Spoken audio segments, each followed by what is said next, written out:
Hey guys, welcome back. Did you miss me? Because I missed you. All 5 seconds between, oh, this isn't going well. This is Sarahscopic, and you are watching Traffic Musings. Woo! Okay. So, last episode I talked a bit about kind of what sparked my interest in writing. I guess I should clarify. I'm not really going into writing. As you know, I'm going to grad school for social work. Not really creative writing. But it's still a strong part of my life, and that's another hobby I probably should do more of. I am actually working in a project that is actually using creative writing. I will probably talk about later. I want to be able to dedicate an actual episode to it instead of mixing it in. But overall, it's always been more of a side thing. I am unfortunately one of those people that comes up with a million ideas and then never actually sticks or finishes to one. I have finished 1 chapter book in my entire life.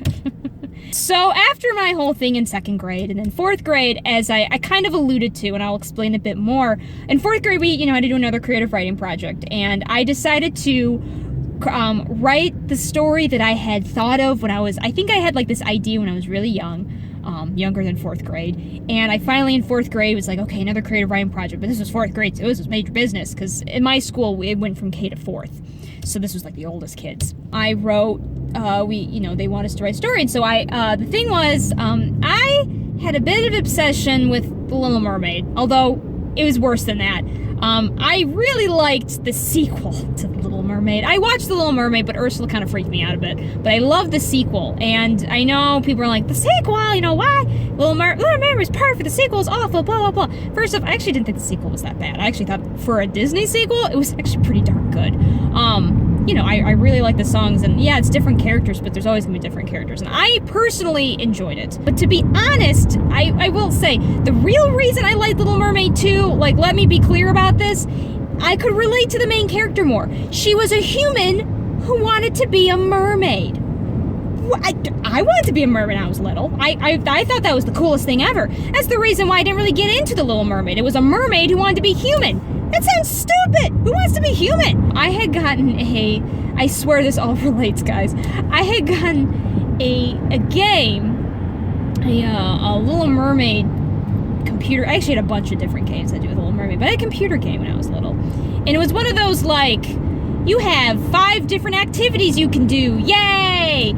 So it was like little silly games, but they were a lot of creative inspired games. They aren't the games that I play now, but when I was younger, I did play a lot of using creativity kind of games. Like they might be little art things, or some of my favorites were actually and this is gonna sound really weird, but they were you actually had to choreograph dancey kind of sequences. That's making me think of other episodes, so I'll do that later. So there were a bunch of random games in that thing, but one of the things they had in there was an art thing. It was a coloring book basically with stickers, you could say. So you had different scenes, but then you had and you could color. I think you could use the normal colors, but then you could recolor them. I think something like that. But they also had character sprites basically, and they had different they had all the characters, but then they had them in different poses and stuff like that. You could stick them on, and you could also recolor the characters.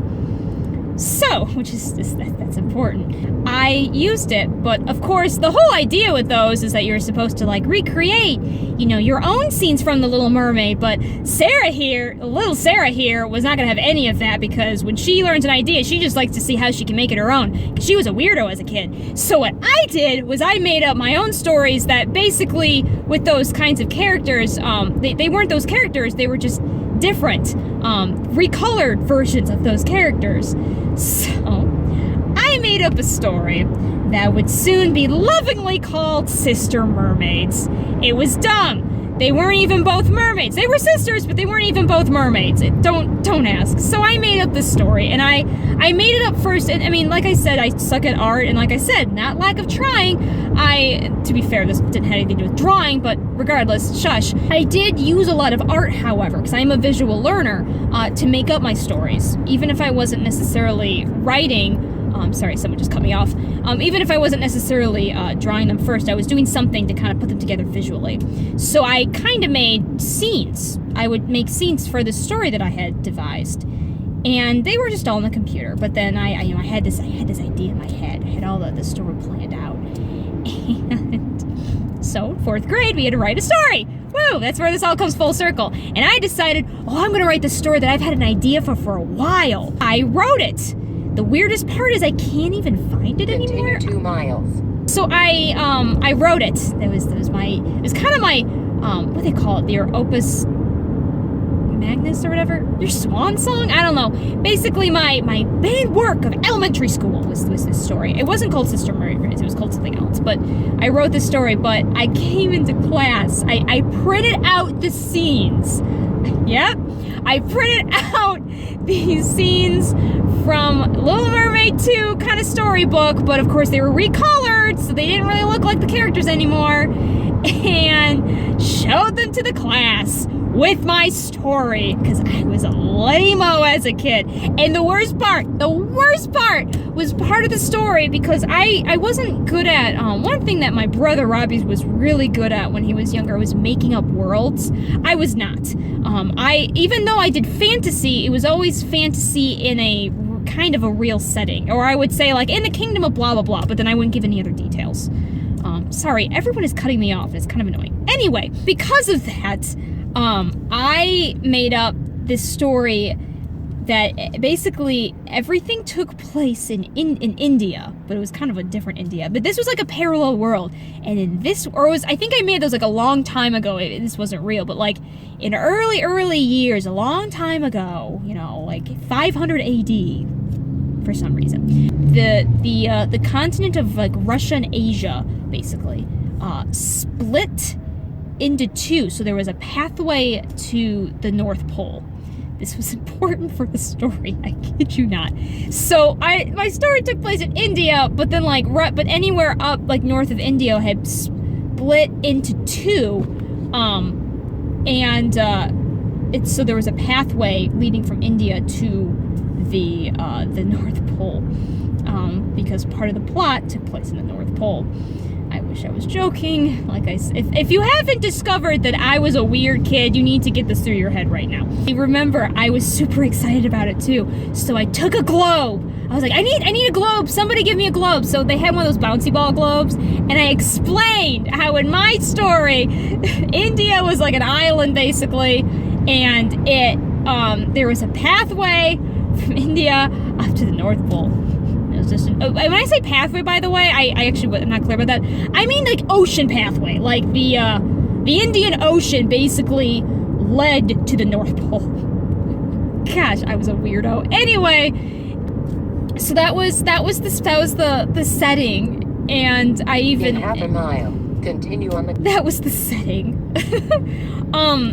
So that was my story, and I was very proud of it, and I think people liked it. I actually don't know how people felt about my stories, because I was I was kind of the weird one. Because most of the students, most of my classmates, they did realistic fiction. Like, I still remember there was a girl who wrote a story about people in the Reese's factory. And the rule in elementary school was, because you could make up names, but if you wanted to use someone's name or use them as a character, you had to ask for permission. This got hilarious because there were 2 other Sarahs in the classroom, so whenever someone wanted to use the name Sarah, they had to ask all the Sarahs. I was like the only kid that would make up weird names, because most people, like, if they weren't using classmates' names, they were at least, using a name that existed. Well, I made up names that did not exist, because I read too many fantasy books. Oh my goodness, gosh, how did I have friends? So that was that. And so the story that I wrote, the reason it's called Sister Mermaids was because in 5th grade. The reason it was called Sister Mermaids because in 5th grade, so this is the year after, I decided that this story was good enough to be actually made into a book. I started trying to write chapters. And so every night when I was done with my homework in 5th grade, I would go up to the upstairs computer, because we had 2 computers. We had a downstairs and upstairs, and I went to the upstairs one because it was more private, and no one else usually used that one except for my dad. So I'd go up there, and I would type some stuff, and I would keep typing a chapter, and my mother, bless her soul, would every day when I was finished with the chapter, she would go in and she would read it, and she'd get all into it and would be like, oh my gosh, what's gonna happen to this character? They're in danger. Oh no, why they do this? Oh my goodness. I can't even imagine all the awful she had to read. So, you know, I would write it, and I finished it. I finished that book. And I gave it to one of my best friends, and she read it like a single night and loved it. And then in 6th grade, I just thought I was some hot stuff. And I was not. I tried giving that story to other people, and I realized very quickly that it wasn't. I guess it was written okay for my age, but my goodness, it was horrible. And so after that, I kind of realized that my writing was okay, but it could use some work. Anyway, I'm actually over time. Once again, as you can see, I really can get into this stuff. We'll see if I keep talking about writing. Maybe I'll say that for another day, because there's a lot more to the story. There's a lot of stories I have attempted to write. I haven't even told you about my latest huge fiction that is over 200,000 words right now. Yeah. It's my more serious work. It's my more like, okay, maybe someday I could get this published. And I'll probably talk about that when I'm very passionate about it. Yeah, kind of running over time. But yeah, you guys have a great day or whatever, and I'll see you in the next episode. Woo!